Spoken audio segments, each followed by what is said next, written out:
24 స్టూడియోలో మీ పర్సనల్ మరియు business promotions కోసం సంప్రదించండి 9662166699. నమస్తే అండి.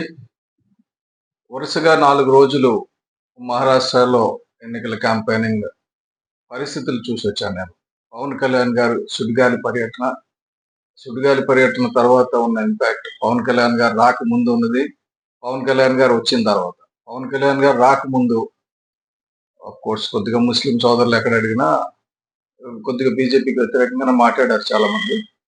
బట్ ఓవరాల్ గా చూస్తే టగ్ ఆఫ్ వార్ ఉంది, టైట్ ఉంది అన్నట్టుగా ఆంధ్రప్రదేశ్లో ఎలాగైతే ఎన్నికల ముందు జగనే గెలుస్తాడని అన్నారో అలాగా కాంగ్రెస్ కి అవకాశం ఉంది అని చెప్పేసి చెప్పడం జరిగింది. అయితే అక్కడికి వెళ్ళిన తర్వాత చూస్తే ఈ బీజేపీకి సంబంధించి యాక్టివిటీ గ్రౌండ్ లో, ఫీల్డ్ లెవెల్లో ఆర్ఎస్ఎస్ వాళ్ళు చాలా బ్రహ్మాండంగా పనిచేశారు. ఎలాగైతే హర్యానాలో గ్రౌండ్ లెవెల్ వర్క్ చేశారో అలా చేస్తున్నారు.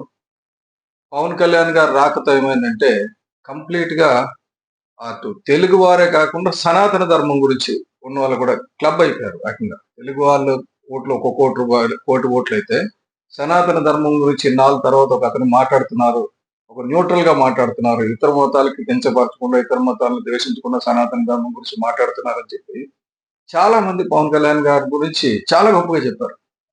ఇప్పుడు చూడాల్సింది ఏంటంటే ఆంధ్ర అంటే తెలుగు ప్రజలకు బోర్డర్ ప్రాంతాలైన గచ్చిరోలి, చంద్రపూర్, నాందేడ్, లాతూర్, ఉస్మాబాద్, సోలాపూర్, సాంగ్లీ, కోలాపూర్ ఇవన్నీ కూడా ఆల్రెడీ తెలుగు వాళ్ళ ఇన్ఫిల్ట్రేషన్ అక్కడ ఉంది చాలా ఎక్కువ.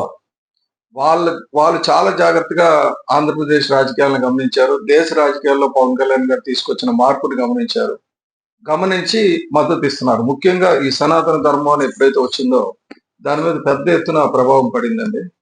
ఎన్నికల విశ్లేషకులు ఎలాగైతే హర్యానా గురించి చెప్పారో అసలు ఛాన్సే లేదన్న బీజేపీ ఎలాగైతే అక్కడ స్థిరమైన ప్రభుత్వాన్ని ఏర్పాటు చేసిందో అంతకు డబుల్ పరిస్థితి.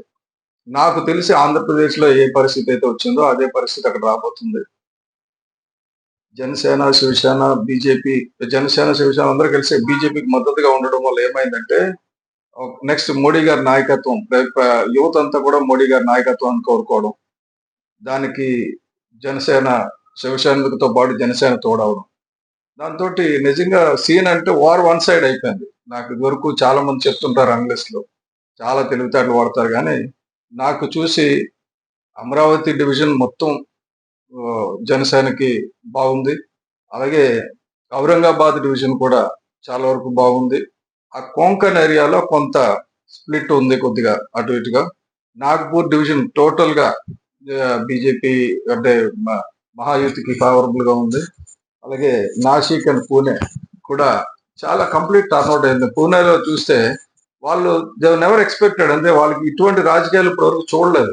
పవన్ కళ్యాణ్ గారు కనుక ఇంత జనం వస్తారా, అదేదో ఆంధ్రాలో అయితే వస్తారు, ఇక్కడెక్కడ వస్తారని.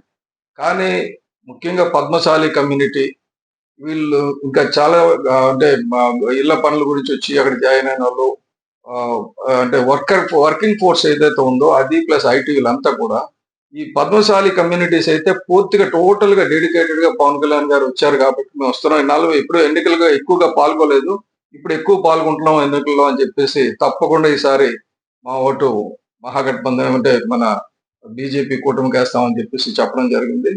So all the best. Voters నేను రిక్వెస్ట్ చేసేది ఏంటంటే మళ్ళీ 1995 లాగా 70+ టర్న్అవుట్ అయ్యేటట్టుగా చూడాలి. తెల్లవారుజామున వెళ్ళి ఓటింగ్ వేయండి. తప్పకుండా అత్యద్భుతమైన ఘన విజయం సొంతం చేసుకోబోతుంది బీజేపీ కూటమి మహారాష్ట్రలో. జై మహారాష్ట్ర, జై శివాజీ మహారాజ్.